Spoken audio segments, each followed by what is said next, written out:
한 장독대에 똑같은 항아리 세 개가 놓여 있었습니다. 하나는 간장독이었고 다른 하나는 된장독이었고요. 또 하나는 고추장이 드는 항아리였습니다. 같은 모양의 항아리가 다른 이름을 가진 것은 바로 그 내용물 때문이었습니다. 결국 그 내용물에 따라서 장독의 이름이 달라지게 되는 것입니다. 내용물이 그 독의 이름을 결정하는 것입니다. 마찬가지로 우리의 인생, 우리의 사람됨이 내 속에 들어있는 것으로 결정된 줄 믿습니다. 지금 이 순간 여러분의 마음속에 무엇이 들어있습니까?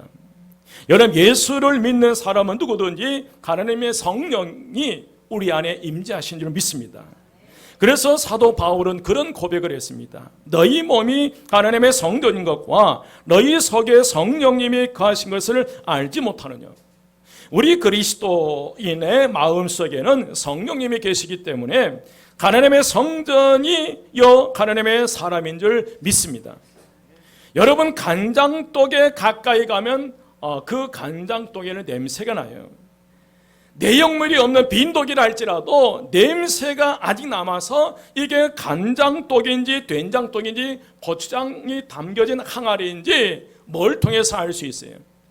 냄새를 통해서 알 수 있어요. 그 독이 아무리 내용물이 없는 빈 독이라 할지라도 그 냄새에 따라서 된장독이었는지 간장독이었는지 고추장 항아리였는지 알 수 있다는 거예요. 마찬가지로 여러분, 예수쟁이에는, 예수 믿는 사람들에게는 예수의 향기가 나는 것은 너무나 당연합니다. 우리만 모르고 있다는 거예요. 빈 독에 여전히 간장 냄새가 나고 된장 냄새가 나는 것처럼 저와 여러분이 어떤 삶을 살아가고 어떤 형편과 처지에 놓여 있다 할지라도 여전히 저와 여러분의 몸에서는 그리스도의 향기가 나고 있어요. 믿으시면 아멘. 내가 시장 바닥에 있든지 내가 직장에 있든지 내가 그 어느 곳에 있든지 내 몸에서 그리스도의 향기가 나고 있어요. 그런데 누구만 모르고 있다는 거예요? 나만 모르고 있다는 거예요. 여러분, 사탄은 너무나 잘 아는 거예요.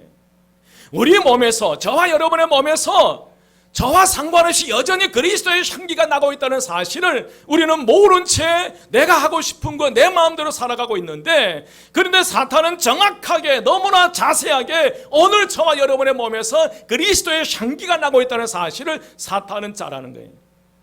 그래서 사탄은 수단과 방법을 가리지 않고 저와 여러분을 성령 충만함을 받지 못하게 만들어버리네. 더 이상 그 그리스도의 향기가 내 몸에서 나는데 내 몸에서 난 이 향기가 다른 사람들에게 확산되지 못하도록 막아버리는 게 사탄의 역사예요. 사랑하는 여러분, 이 세상은 공중권세를 잡은 악의 영들과의 싸우는 영적 전쟁터입니다. 우리는 영적 전쟁터에서 매일매일 영적 전쟁을 하고 있어요. 어쩌면 오늘 이 시간도 여러분 이 예배를 드리기 위해서 나름대로의 이 생각 속에서 영적 전쟁을 하셨어요. 교회를 갈 것인가 말 것인가. 여러분이 이기셔서 이 자리에 계신 거예요. 옆에 분에게 잘 오셨습니다. 그래서 매일의 시간을 어떻게 살아가야 할지 결정하고 우리는 결단하면서 살아가야 돼요. 오늘 본문 말씀을 통해 바울은 15절에서 너희가 어떻게 행할 것을 자세히 주의하여 지혜 없는 자 같이 말고 오직 지혜 있는 자가 잘하라고 말씀하셨어요. 오늘 하루를 살아도 어떤 자세로 어떤 마음가짐으로 하루를 살아가느냐 하는 것을 깊이 생각하고 자세히 주의하라고 말씀하시니, 그러면서 어리석은 사람으로 살지 말고 지혜 있는 사람으로 살아갈 것을 세 가지를 말씀해 주셨어요. 오늘 이 시간은 그 세 가지를 살펴보면서 함께 은혜 받기를 원합니다. 첫 번째로 때가 악하기 때문에 세월을 아끼라라고 말씀하셨어요. 때가 뭐 하기 때문에? 악하기 때문에. 16절 말씀에 보면 세월을 아끼라, 때가 악하니라. 우리가 어떻게 행할 것을 자세히 주의해서 지혜롭게 행동해야 하는 것은 우리가 살고 있는 때가 악하기 때문이라는 거예요. 오늘 본문 말씀에서 말하고 있는 시간은 막연한 시간을 의미하는데 크로노스가 아니고 지금 오늘 이 시대를 살고 있는 이 독특한 시간을 상징하는 카이로스로 되어 있더래요. 세월이라는 단어가 헬라어로 카이로스예요. 지금 우리가 살고 있는 때가 악하기 때문에 우리에게 주어진 날들을 잘 선용하라는 거예요. 그런 말씀이 이 세월이 얼마 남지 않았다니, 언제 어떻게 어느 순간에 우리의 시간이, 우리의 이 카이로스 시간이, 하나님의 구원의 역사가 끝날지 알지 못하기 때문에 그래서 더 열심히 살아갈 것을 말씀하셔요. 사도 바울은 이 짧은 인생을 살면서 이 시대의 악한 풍조에 휩쓸리지 말고 함부로 세월을 낭비하지도 말고 하나님 앞에서와 사람 앞에서 보람된 삶을 살아갈 것을 말씀하셔요. 여러분, 저는 교회 오기 전에 어제 문자 하나를 받았어요. 제가 과거에 섬겼던 그 장로님 한 분이 소천하셨다고 문자가 왔더라고요. 그렇게 살기 위해서 몸부림치셨는데 그분도 그렇게 세상을 떠나시더라고요. 여러분, 길지 않아요. 우리의 삶이 길지 않아요. 그래서 때가 악하기 때문에 세월을 아끼라라고 말씀하셨고, 두 번째로 지혜로운 삶을 살기 위해서 어리석은 자가 되지 말고 주의 뜻을 이해하라라고 말씀하셨어요. 우리들이 가장 많이 쓰면서도 그 내용을 확실히 모르는 말이 하나 있어요. 그게 뭐냐면 그것은 주님의 뜻이라는 거예요. 종종 우리는 하나님의 뜻에 따라 주님 뜻대로라는 말을 아주 쉽게 사용하고 있다는 거예요. 대부분의 사람들이 자기 마음대로 생각하고 자기 뜻대로 행동하면서 그것이 곧 하나님의 뜻이요 주님의 뜻이라고 과대 포장하여 그럴싸하게 설명하는 경우가 있다는 거예요. 그런데 오늘 사도 바울은 17절 말씀이었어요. 그러므로 어리석은 자가 되지 말고 오직 주의 뜻이 무엇인가 뭐하라, 이해하라라고 말씀하시니, 이는 어리석은 자가 되지 않기 위해서는 오직 주님의 뜻이 무엇인가를 분명하게 이해해야 한다는 거예요. 이해한다라는 의미는 분별하다, 깨닫다라는 의미예요. 그래서 우리가 주님의 뜻을 제대로 분별하지 못하면 어리석은 자의 삶을 살아갈 수밖에 없다는 거예요. 무엇을 분별하지 못하면 하나님의 뜻인지 주님의 뜻인지 내 생각인지 내 고집이, 그걸 분별하지 못하면 어리석은 자의 삶을 살아갈 수밖에 없다는 거예요. 나는 옳다고 행동했는데 주의 뜻과는 전혀 다른 삶을 살아갈 수 있다는 거예요.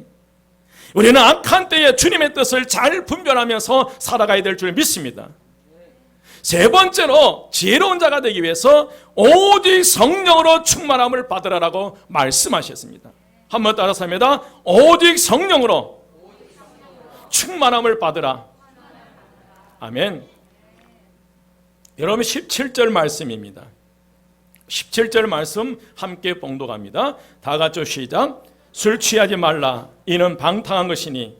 18절입니다. 18절 다 같이 시작. 술 취하지 말라, 이는 방탕한 것이니 오직 성령으로 충만함을 받으라. 아멘. 여러분, 술 취하지 말라, 이는 방탕한 것이라 라고 규정하고 있어요. 바울은 술 취한 것이 방탕한 것이라고 규정합니다. 사실 여러분 기억하십시오. 술은 구원과 상관이 없어요. 구원은 무엇으로 받는 거예요? 믿음으로 가는 거예요. 술은 우리가 구원받는데 하나님 나라에 들어가는데 술은 전혀 상관이 없어요. 그러나 뭐 하지 말라는 거예요? 취하지 말라는 거예요. 여러분, 사실 유대인들에게 술은 기쁨과 복의 상징이었어요. 포도주는 식사와 잔치 때에 빠지지 않는 메뉴였어요. 예수님께서 메시아로서의 존재를 드러내신 최초의 사건은 혼인잔치에서 물을 무엇으로 만든 사건이었어요? 물을 포도주로 만든 사건이었어요. 그러나 여러분, 술을 마시는 것과 술에 취하는 것은 다르다는 거예요.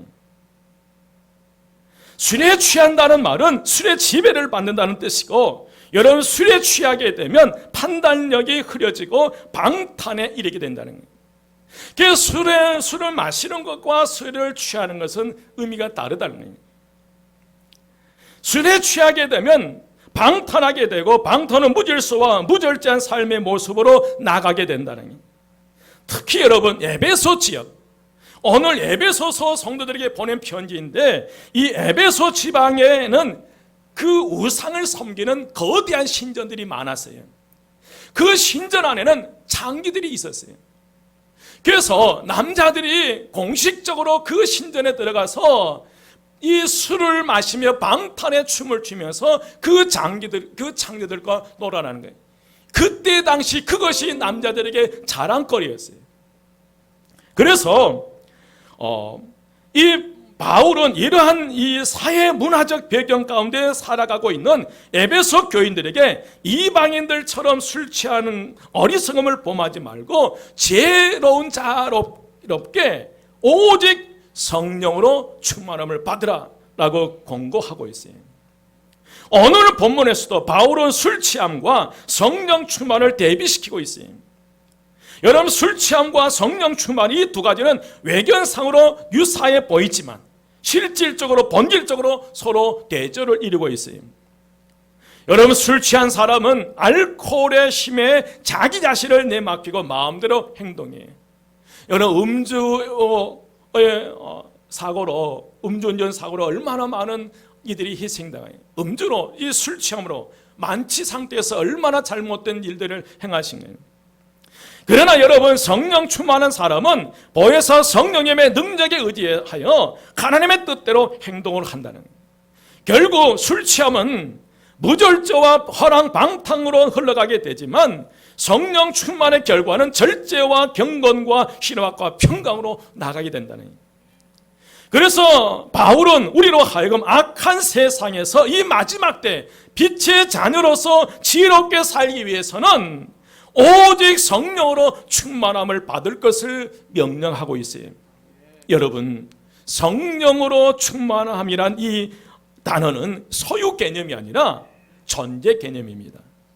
다시 말씀드리면 성령 충만이라는 이 단어는 성령을 얼마나 많이 소유하고 있느냐에 달려있는 것이 아니라 내가 얼마나 성령의 지배를 받고 있는가에 달려있다는 거예요. 여러분, 술 취함은 술의 지배를 받는 거예요. 술 정도에 따라 내가 술을 얼마나 많이 마시느냐에 따라 그 술 중대에 따라서 술의 지배를 받아서 술에 이끌리는 삶을 살아가요. 그러나 성령 충만은 소유 개념이 아니에요.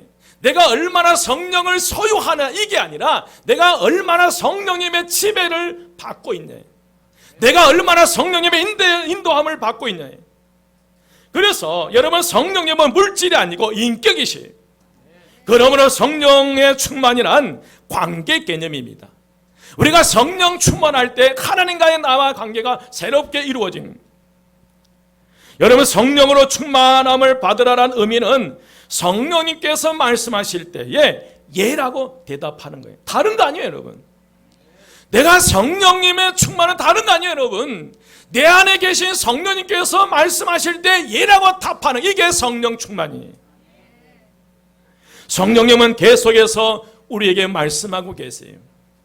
진리의 길로 인도하시기 위해서, 우리를 살리기 위해서, 복된 길로 인도하기 위해서 끊임없이 오늘 저와 여러분의 생각을 통해서 말씀하고 계세요. 믿으시면 아멘. 그때에 우리가 거부하지 않고 예 라고 대답하며 순종하는 것이, 이게 바로 성령 충만이에요. 사랑하는 여러분, 분명한 사실은 성령님께서 우리를 진리의 길로 인도하고 계신다는 사실은, 지금도 저와 여러분의 생각을 통해서 말씀하고 계시고 우리를 가르쳐 주시는 거예요. 성령께서 우리 안에 계신 성령 끊임없이 우리에게 말씀하시고 가르쳐 주시고 생각나게 해주시고 우리를 진리 가운데 인도해 주시고 우리의 장래일을 말씀하고 계셔요. 아멘. 그러므로 성령 충만하면, 우리가 성령님의 지배를 받으면 성령님의 음성에 예라고 대답할 수 있다는 거예요. 여러분, 성령님의 가르치심, 성령의 지시, 성령의 음성에 예라고 대답하고 순종하면 결코 망하지 않아요. 성령님의 인도함을 받으면 결코 망하지 않아요. 여러분, 성령님의 인도함을 받으면 살 수 있어요. 창피함을 당하지 않아요. 내 생각대로 내 마음대로 갔다가 창피함을 당하는 것이지, 우리가 성령의 인도함을 받으면 결코 창피를 당하지 않아요. 왜냐하면 여러분, 성령님은 우리보다 인생을 바라보는 능력에서 고수이기 때문이거든요. 여러분, 고수는 한 수, 두 수 앞을 내다보는 것이 아니라 9수, 10수를 내다보는 사람들을 고수라고 그래요. 여러분, 성령님은 우리의 인생의 9수, 10수, 아니 더 그보다 훨씬 앞을 내다보시면서 우리에게 순간순간 말씀하고 계신다는 거예요. 그러므로 성령 충만하면, 성령님의 음성에 예라고 대답하면, 지배를 받으면 길이 열린다는 거예요. 여러분, 성령 충만한 가운데 성령의 인도하심을 받으시기를 주의 이름으로 축원드립니다. 성령, 한번 따라서 합니다. 성령 충만함을 받으면 살 길이 열립니다. 여러분, 성령 충만하면 길이 열려요. 우리 한마음교회도 성령 충만한 곳에 성령의 인도함을 받는 가운데 길이 열리는 역사가 일어나시기를 주의 이름으로 축원드립니다. 그런데 우리는 내 고집대로 신앙생활을 하고 있다는 거예요. 교회는 다니는데 신앙생활은 내 고집대로 하고 있어요. 여러분, 내 고집대로의 신앙생활은 우리를 불행하게 만들어버려요. 성령 충만을 받지 못하면 어떤 일이 일어나게 되냐면, 한여름에 메마른 저수지의 바닥처럼 내 심령이 메말라 버리기 때문에, 내 심령 강팍하고 공고해지기 때문에, 내 삶이 지치고 피곤하기 때문에 주변 사람들을 힘들게 한다는 거예요. 여러분, 부모의 마음이 성령 충만을 받지 못하고 한여름에 메마른 저수지의 바닥처럼 우리의 심령이, 부모의 심령이 메말라 있다면 늘 주변 사람들을 지치게 하는 거예요. 여러분, 생각해 보십시오. 한여름이에요. 저수지에 물이 가득 차 있으면 그 저수지 주변에 논을 가지고 있는 분들은 삶의 여유가 있어요. 그러나 여러분, 저수지에 물이 바닥이 보이기 시작하면 그 저수지 밑에 이 논 주인들은 강팍해지고 완악해지고 물을 서로 대기 위해서 이제 싸움까지 하는 거예요. 그러나 저수지에 이 물이 가득하게 되면 서로 형님 먼저 아우 먼저 양보가 있어요. 우리는 성령 충만한 가운데 나가야 될 줄 믿습니다. 그러기에 우리는 살기 위해서 오직 성령 충만함을 받으셔야 된다는 거예요. 여러분, 살기 위해서 성령 충만을 받으십시오. 여러분들이 주변 사람들이 영혼을 살리기 위해서, 내 자녀를 살리기 위해서, 내 주변 사람들을 살리기 위해서 성령 충만을 받으십시오. 사도 바울은 19절에서 21절 말씀을 통해서 성령으로 충만함을 받는 성도들의 삶의 모습을 세 가지로 제시를 했어요. 그 첫 번째가, 성령으로 충만함을 받은 성도들은 참다운 예배자의 삶을 살아간다는 거예요. 성령 충만함을 받은 사람들은 어떤 삶을 살아간다? 참다운 예배자의 삶을 살아가요. 아멘. 여러분, 19절 말씀입니다. 19절 말씀에 보면, 시와 찬송과 신령한 노래들로 서로 화답하며 너희의 마음으로 주께 노래하며 뭐 하며요? 찬송하며요. 이 말씀에서 눈에 띄는 동사가 있습니다. 그것은 서로 화답하며 노래하며 찬송하며라는 단어입니다. 이 세 단어가 각각 모두 18절에 기록된 명령인 오직 성령의 충만함을 받으라는 말씀과 연결되어 있어요. 그래서 성령으로 충만하게 되면 시와 찬송과 신령한 노래들로 서로 화답하게 되며 노래하게 되며 찬송하게 된다는 거예요. 여러분, 에베소서 5장 19절에서 나타나는 시, 찬송, 신령한 노래는 모두 예배 중에 사용되는 것들이, 골로새서 3장 16절 말씀에서 그리스도의 말씀이 너희 속에 풍성히 거하여 모든 지혜로 피차 가르치며 권면하고 시와 찬송과 신령한 노래를 부르며 감사하는 마음으로 하나님을 찬송하고, 이 말씀이, 그래서 시와 찬송과 신령한 노래는 예배 때 사용하는 용어들이, 그래서 여러분, 성령 충만은 참된 예배와 연결되어 있다는 거예요. 예배란 엎드리는 것이고요, 예배란 하나님을 아버지라고 고백하는, 하나님을 나를 만드시는 분이요, 나를 살려주시는 분이시요, 나를 다스리는 분이심을 고백하는 거예요. 성령님은 우리에게 하나님을 알게 하시고 그분 앞에 엎드리게 만들고, 그러므로 성령 충만한 사람들은 참다운 예배자로 거듭난 거예요. 아멘. 여러분, 성령께서 역사하기 시작하면 예배가 살아나요. 뭐가 살아나요? 예배가요. 예배 가운데 영혼이 살아나게 될 줄 믿습니다. 시들었던 화초에 물을 부어주면 색깔과 모양새가 다시 살아나듯이, 성령께서 역사하시는 예배에서는 시들어버린 영혼들이 다시 살아나게 될 줄 믿습니다. 여러분, 찬송가의 가사처럼 빈들의 마른 풀같이 시들은 내 영혼, 범비를 맞은 돼지처럼 살아나게 될 줄 믿습니다. 성령님은 예배를 예배답게 해요. 그래서 여러분, 바울은 로마서 8장 9절 말씀에서 그리스도의 영이 없으면 그리스도인 아니라고 그랬어요. 한번 따라서 합니다. 그리스도의 영이 없으면 그리스도인이 아닙니다. 얼마나 무서운 말이에요. 우리는 오직 성령으로 충만함을 받아 성령님의 인도하신 가운데 살아가시기를 주의 이름으로 축원드립니다. 두 번째로, 성령으로 충만함을 받은 성도들은 감사하는 삶을 살아가요. 어떤 삶을 살아간다? 감사하는 삶을 살아요. 성령님은 우리로 하여금 감사하는 자가 되게 나라고 말씀하시요. 에베소서 5장 20절 말씀에 성령 충만한 사람의 특징은 감사를 통해 드러나게 되어 있어요. 여러분, 20절 말씀 함께 봉독합니다. 20절 말씀요. 20절 말씀 다 같이 시작. 범사에 우리 주 예수 그리스도의 이름으로 항상 아버지 하나님께 뭐하며? 감사하며. 20절 말씀에 중요한 단어들이 있는데, 그것은 범사에라는 단어와 항상이라는 단어, 그리고 하나님 아버지께 감사하며라는 이 단어입니다. 여러분, 범사에라는 이 말은 모든 일에, 항상이라는 언제라는 뜻이 있습니다. 그래서 성령님께서 역사하시면 모든 일에 언제나 우리는 감사의 삶을 살아갈 수 있다는 거예요. 작은 일이든지 큰 일이든지 관계없이 모든 일에 감사할 수 있어요. 상황이 좋든지 좋지 않든지 언제나 우리는 감사의 삶을 살아갈 수 있어요. 우리가 뭐함을 받게 되면? 성령 충만함을 받게 됩니다. 이런 감사의 삶은 성령의 역사입니다. 그런데 여러분, 문제는 한 번도 감사하지 않는 것이 아니라 가끔씩 생각날 때 뭐 한다는 거예요? 이게 문제라는 거예요. 한 번도 감사하지 않는 게 문제가 아니라 가끔 뭐 할 때마다, 가끔 생각날 때마다 감사합니다. 누가 그러고 있어요? 제가 그러고 있더라니까요. 마음에 드는 것만 골라서 선택적으로 감사한다는 거예요. 이번에 갑자기 휴가를 갔다 왔는데 다니는 모든 게 감사해요. 참 사삭스러워요. 모든 게 감사해요. 그런데 그 돌아오니까 또 감사가 멈추기 시작해요. 그 문제는 마음에 드는 것만 골라서 선택적으로 감사한다는 거예요. 그러나 성령께서 역사하시면 모든 일에 언제나 감사할 수 있게 된다는 거예요.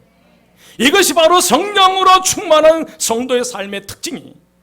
이처럼 에베소서 5장에서는 성령 충만과 감사의 삶을 분명히 연결시켜 놓았어요. 그런데 반면에 데살로니가전서 5장 18절과 19절 말씀에서는 감사하지 않는 삶과 성령 소멸과 연결되어 있다는 거예요. 말씀에 보면 범사에 감사라, 이것이 그리스도의 수 안에서 너희를 행하신 하나님의 뜻이니라. 성령을 소멸치 말며. 뭘 소멸치 말며? 성령을 소멸치 말며. 여러분, 성령을 소멸한다는 것은 성령의 지배를 받지 않는다는 삶이, 성령 충만이 성령의 지배를 받는 삶이라면 성령 소멸은 성령의 지배를 받지 않는 삶을 의미하고 있어요. 그러므로 모든 일에, 모든 경우에, 모든 상황에서 언제나 감사하기 위해서는 성령님의 음성을 거부하지 말라는 거예요. 이처럼 성령 충만한 사람의 특징은 어떤 삶을 살아간다? 감사의 삶을 살아요. 그런데 감사는 누구에게요? 하나님 아버지께 뭐하며? 감사함이에요. 감사는 하나님의 주권을 인정하는 것이고, 감사는 하나님의 신실하심을 인정하는 것이, 성령으로 충만함을 받은 성도는 범사에 감사하는 삶을 살아간다. 마지막 세 번째로, 성령으로 충만함을 받은 성도는 순종의 삶을 살아가요. 어떤 삶을 살아간다?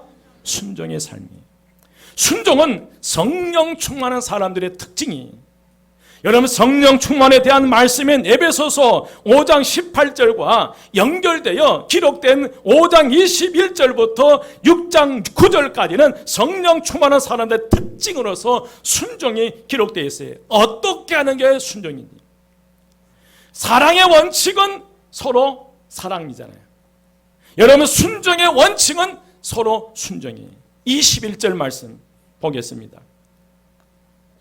21절 말씀 함께 봉독합니다. 다 같이 시작. 그리스도의 경외함으로 피차 복종하라. 여러분 피차라는 단어는 서로입니다. 피차 간에, 서로 간에 뭐 하라는 거예요? 복종하라는 거예요. 순종하라는 거예요. 성령 충만한 사람은 서로 순종하는 삶을 살아요. 에베소서 5장 22절에서 6장 9절 말씀에 보면 구체적인 예로 남편과 아내의 관계, 부모와 자녀와의 관계, 주인과 종의 관계를 말씀하고 계세요. 인간관계의 근간이 되는 관계들인데, 여러분 사람이 성령 충만하게 되면, 성도가 성령 충만하게 되면 다른 사람을 일방적으로 지배하려고 하지 않아요. 우리가 뭐 하게 되면, 성령 충만하게 되면 일방적으로 다른 사람을 지배하는 삶을 살지 않아요. 성령 충만한 사람은 결코 다른 사람을 무시하지 않아요. 왜냐하면 상대방을 진심으로 뭐하기 때문에, 사랑하기 때문에. 여러분 성령 충만하게 되면 서로 사랑하게 돼 있거든요. 이 성령의 역사로 상대방을 향한 하나님의 사랑과 계획을 알기 때문에, 상대방의 소중함이 보이기 때문에 성령 충만이 그렇다는 거예요. 남편이 아내를 주님께서 교회를 사랑하듯이 사랑하는 것은 어떤 분만 가능하다는 거예요? 성령 충만한 사람들만이에요. 여러분 자녀가 부모에게 순종할 수 있는 것은 성령 충만할 때 가능합니다. 마찬가지로 부모가 자녀를 화나게 하지 않고 노엽게 하지 않고 예수님의 교양과 훈계로 가르치며 자녀의 말을 들어줄 수 있는 것도 뭐함을 받아야 된다. 성령 충만함을 받아야 된다. 종이 주인에게 마치 주님께 하듯 순종할 수 있는 것은 성령 충만할 때 가능하다. 주인이 보든지 보지 않든지 성실하게 섬기는 종은 성령 충만할 때 가능하다는 거예요. 또한 주인이 성령 충만하게 되면 종의 말을 잘 듣게 되고 공갈로 협박하지 않는다는 거예요. 사랑하는 여러분, 인간관계의 진정한 해결책은 성령으로 충만함을 받는 데 있더라고요. 아름다운 부부의 관계, 부모와 자식과의 관계의 열쇠는 성령 충만함이 있다는 거예요. 여러분 우리 한마음교회의 영적, 인적, 물적 부흥에는 성도 한 분 한 분마다 오순절에 임한 성령 강리, 성령 세례와 성령 충만함에 있는 줄 믿습니다. 오늘 저와 여러분에게 필요한, 오늘 저와 여러분의 가정과 우리 교회에 필요한 성령 충만이에요. 우리는 술 취함이 아닌 성령으로 충만함을 받아야 될 줄 믿습니다. 사랑하는 여러분, 성령으로 충만함을 받은 성도는 세상 속에서 참된 그리스도인의 삶을 살아요. 말씀드렸죠. 빈독이랄지라도 된장 냄새가 나고 고추장 냄새가 난다고요. 저와 여러분이 아무리 몰라도 우리는 우리의 몸에서 그리스도의 향기가 나고 있다는 거예요. 내 가정에서, 직장에서, 삶의 터전에서 나도 모르게 내 몸에서 그리스도의 향기가 나고 있다는 거예요. 여러분 이것을 기억하셔야 돼요. 사탄은 교묘하게 잘 알아요. 그래서 더 이상 그리스도, 내 몸에서 나는 그리스도의 향기가 내 자녀들에게, 내 사랑하는 이들에게 흘러가지 못하도록, 확산되지 못하도록 차단시켜, 그게 성령 충만을 받지 못하게 만들어버립니다. 여러분 우리의 몸에서 그리스도의 향기가 나는데 그 그리스도의 향기가 내 자녀들에게, 사랑하는 이들에게 확산되기 시작하면 사탄은 감당할 수 없거든요. 교묘하게 그걸 차단시켜요. 그게 성령 충만을 받지 못하게 하는 거예요. 여러분, 성령으로 충만함을 받은 성도의 삶은 현실 도피적인 삶이 아니라 긍정적이고 적극적인 현실 참여적인 삶을 살아가게 된다는 거예요. 따라서 성령 충만한 교회는 세상 안에서 세상을 향하여 세상을 위하여 존재하게 된다는 거예요. 거룩한 영향력을 발휘하게 되는 줄 믿습니다. 희망을 주고 살려주고 용기를 주게 되는 줄 믿습니다. 이런 사람이 성령 충만한 사람이요, 이런 교회가 성령 충만한 교회예요. 여러분, 미루지 마십시오. 오늘 성령 충만 받으십시오. 그냥 가지 마십시오. 오늘 성령 충만 받으십시오. 오늘 우리가 찬송 가운데 반드시 강력한 성령의 인자심이, 성령 충만함이 일어나리라 믿습니다. 충만한 가운데 어떤 분에게는 치유의 불이, 어떤 분에게는 회복의 불이, 어떤 분은 사랑의 불이 임하는 역사가 일어나리라 믿습니다. 여러분, 성령님의 지배를 받는 삶을 살아가십시다. 기도드리겠습니다. 길이요 진리요 생명이 되신 우리 주 예수 그리스도의 은혜와 하나님의 크신 사랑하심과 성령님의 감화 감동 충만 역사하심이 성령 충만한 가운데 세상 속에서 선한 영향력을 행사하기 원하는 저희 모든 성도들 머리 위에와 그의 가정과 그에 속한 모든 것 위에 우리 교회와 이 지역사회와 이 나라의 민족이 지금부터 영혼까지 함께 하시기를 간절히 축원드리옵나이다. 아멘.